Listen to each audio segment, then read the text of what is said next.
प्यारे बच्चों सत श्री अकाल। अज आप पढ़ांगे 8वीं क्लास समाजिक सिक्ख्या का पाठ नंबर 4 साडी खेतीबाड़ी।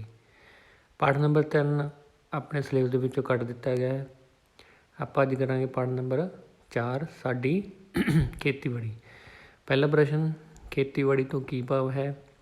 खेतीबाड़ी तो भाव फसलां पैदा करन दे नाल नाल खेतीबाड़ी नाल संबंधित होर धंदियां जिवें डेयरी फार्मिंग, मुर्गियां पालना, शहद ਦੀਆਂ मक्खियां पालना, गुड़ बनाना, फुल्लां की खेती करना आदि तो है।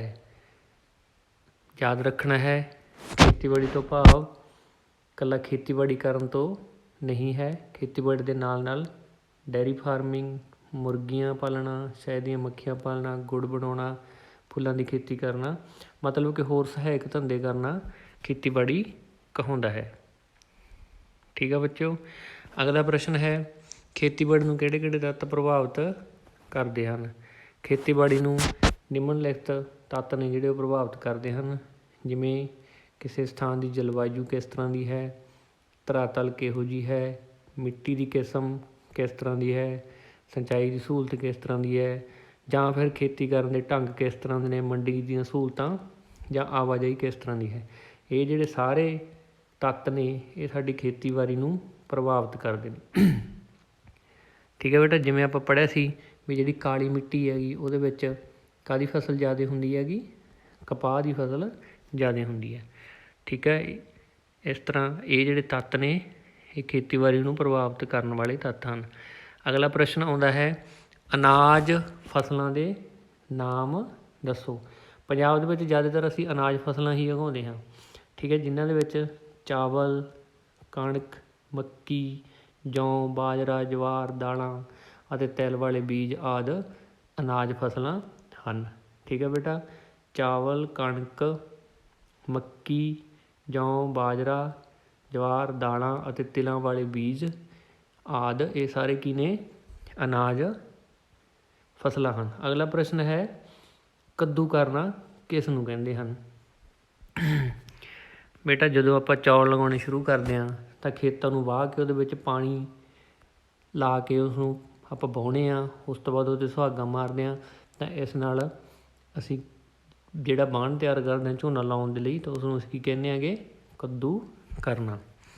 ਅਗਲੀ ਫਸਲ ਹੈ, ਅਗਲਾ ਜਿਹੜਾ ਪ੍ਰਸ਼ਨ ਹੈ ਬੇਟਾ ਉਹ ਹੈ, ਮੱਕੀ ਤੋਂ ਕੀ ਤਿਆਰ ਕੀਤਾ ਜਾਂਦਾ ਹੈ।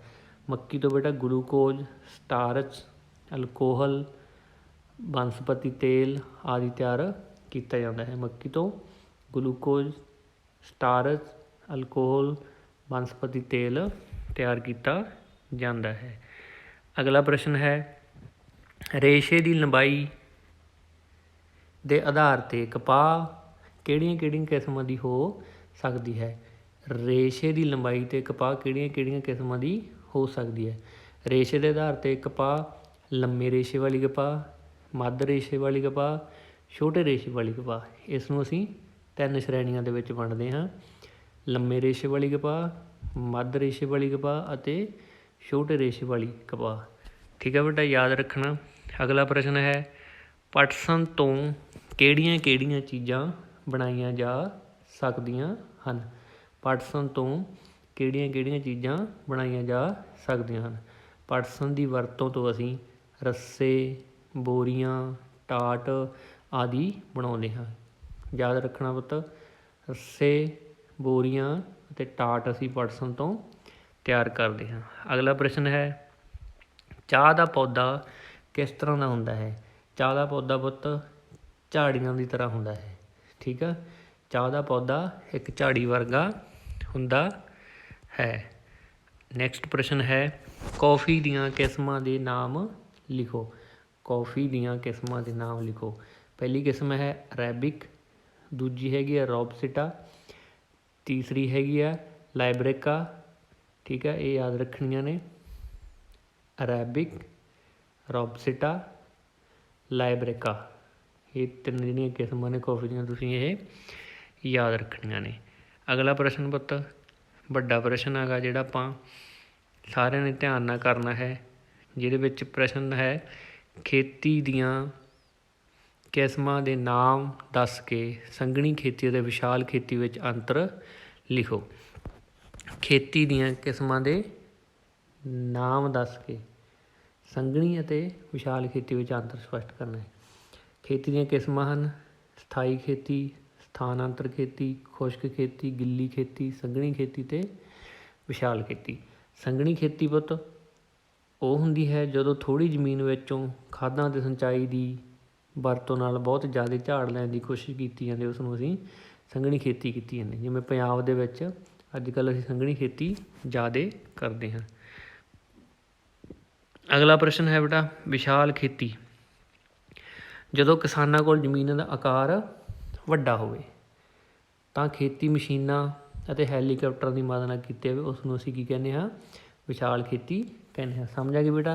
ਜਿੱਥੇ ਜ਼ਮੀਨਾਂ ਦਾ ਥੋੜ੍ਹੀ ਹੁੰਦੀ ਆ ਉੱਥੇ ਜ਼ਿਆਦਾ ਖਾਦਾਂ ਪਾ ਕੇ ਜ਼ਿਆਦਾ ਝਾੜ ਲੈਣ ਦੀ ਕੋਸ਼ਿਸ਼ ਕੀਤੀ ਉਸ ਨੂੰ ਅਸੀਂ ਸੰਘਣੀ ਖੇਤੀ ਕਹਿੰਦੇ ਹਾਂ। ਜਿੱਥੇ ਖੁੱਲ੍ਹੀ ਜ਼ਮੀਨ ਉੱਤੇ ਅਸੀਂ ਮਸ਼ੀਨਾਂ ਨਾਲ ਵੱਡੇ ਹੈਲੀਕਾਪਟਰਾਂ ਦੇ ਨਾਲ ਜੋ ਖੇਤੀ ਕਰਦੇ ਉਸ ਨੂੰ ਅਸੀਂ ਕੀ ਕਹਿੰਦੇ ਹਾਂ?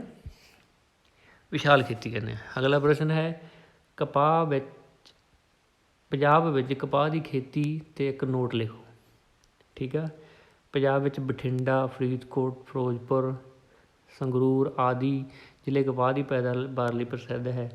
ਪੰਜਾਬ ਵਿੱਚ BT ਕਾਟਨ ਬੀਜ ਅੱਛੇ ਨਤੀਜੇ ਦੇ ਰਿਹਾ ਹੈ। ਪੰਜਾਬ ਵਿੱਚ ਮਾਲਵੇ ਇਲਾਕੇ ਵਿੱਚ ਕਪਾਹ ਨੂੰ ਚਿੱਟਾ ਸੋਨਾ ਕਿਹਾ ਜਾਂਦਾ ਹੈ। ਯਾਦ ਰੱਖਣਾ ਬੇਟਾ, ਚਿੱਟਾ ਸੋਨਾ ਕਿਸ ਨੂੰ ਕਿਹਾ ਜਾਂਦਾ ਹੈ? ਕਪਾਹ ਨੂੰ ਕਿਹਾ ਜਾਂਦਾ ਹੈ। ਅਗਲਾ ਪ੍ਰਸ਼ਨ ਹੈ ਚਾਹ ਅਤੇ ਕੌਫੀ ਦੇ ਪੌਦਿਆਂ ਦੀ ਸਾਂਭ ਸੰਭਾਲ ਕਿਵੇਂ ਹੁੰਦੀ ਹੈ?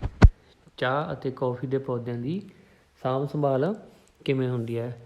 ਚਾਹ ਦੇ ਪੌਦਿਆਂ ਨੂੰ ਸਾਫ਼ ਕੀਤੀਆਂ ਢਲਾਣਾਂ 'ਤੇ ਲਗਾਇਆ ਜਾਂਦਾ ਹੈ। ਕਿਹੜੀਆਂ ਢਲਾਣਾਂ 'ਤੇ ਹੁੰਦਾ ਹੈ? ਸਾਫ਼ ਕੀਤੀਆਂ ਢਲਾਣਾਂ 'ਤੇ। ਪੌਦਿਆਂ ਦੇ ਸਹੀ ਵਿਕਾਸ ਲਈ ਖਾਦ ਦਾ ਪ੍ਰਯੋਗ ਕੀਤਾ ਜਾਂਦਾ ਹੈ। ਵਰਖਾ ਦਾ ਪਾਣੀ ਪੌਦਿਆਂ ਦੀਆਂ ਜੜ੍ਹਾਂ ਵਿੱਚ ਖਲੋਣਾ ਨਹੀਂ ਚਾਹੀਦਾ ਹੈ। ਚਾਹ ਦੇ ਪੌਦੇ ਨੂੰ ਕਾਂਟ ਛਾਂਟ ਦੀ ਬਹੁਤ ਲੋੜ ਹੁੰਦੀ ਹੈ ਤਾਂ ਜੋ ਇਸ ਦਾ ਵਿਕਾਸ ਠੀਕ ਤਰ੍ਹਾਂ ਨਾਲ ਹੋ ਸਕੇ। ਅਗਲਾ ਹੈ ਕੌਫੀ। ਕੌਫੀ ਦੇ ਪੌਦੇ ਪਹਿਲਾਂ ਨਰਸਰੀ ਵਿੱਚ ਲਗਾਏ ਜਾਂਦੇ ਹਨ। 8 ਕੁ ਮਹੀਨਿਆਂ ਤੋਂ ਬਾਅਦ ਛੋਟੇ ਛੋਟੇ ਪੌਦਿਆਂ ਨੂੰ ਕੌਫੀ ਲਗਾਉਣ ਲਈ ਤਿਆਰ ਕੀਤਾ ਜਾਂਦਾ ਹੈ। ਸਮੇਂ ਸਮੇਂ ਸਿਰ ਕੌਫੀ ਦੇ ਖੇਤਾਂ ਵਿੱਚ ਖਾਦਾਂ, ਪੌਦਿਆਂ ਦੀ ਕਟਾਈ, ਛੰਗਾਈ, ਸਿੰਚਾਈ ਦੀ ਲੋੜ ਪੈਂਦੀ ਰਹਿੰਦੀ ਹੈ। ਠੀਕ ਆ ਬੇਟਾ। ਅਗਲਾ ਪ੍ਰਸ਼ਨ ਹੈ USA ਵਿੱਚ ਖੇਤੀਬਾੜੀ ਦੇ ਕੰਮਾਂ ਵਿੱਚ ਮਸ਼ੀਨਾਂ ਦੀ ਵਰਤੋਂ 'ਤੇ ਨੋਟ ਲਿਖੋ। USA ਮਤਲਬ ਯੂਨਾਈਟਿਡ ਸਟੇਟਸ ਅਮਰੀਕਾ ਦੇ ਵਿੱਚ ਕਿਸਾਨਾਂ ਕੋਲ ਜਿਹੜੀ ਖੇਤੀ ਉਹ ਕਰਦੇ ਹੈਗੇ ਉਹਨਾਂ 'ਤੇ ਆਪਾਂ ਨੋਟ ਲਿਖਣੀ ਆ। USA ਵਿੱਚ ਕਿਸਾਨਾਂ ਕੋਲ ਜ਼ਿਆਦਾ ਮਸ਼ੀਨਾਂ ਹਨ, ਜ਼ਿਆਦਾ ਜ਼ਮੀਨਾਂ ਹਨ।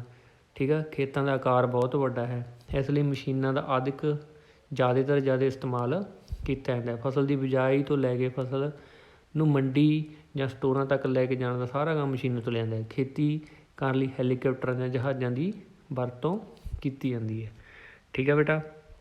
ਇਹ ਸੀ ਆਪਣਾ ਲੈਸਨ ਸਾਡੀ ਖੇਤੀ, ਜਿਹੜਾ ਤੁਸੀਂ ਸਾਰੇ ਬੱਚਿਆਂ ਨੇ ਯਾਦ ਕਰਨਾ ਹੈ। ਠੀਕ ਹੈ ਬੇਟਾ।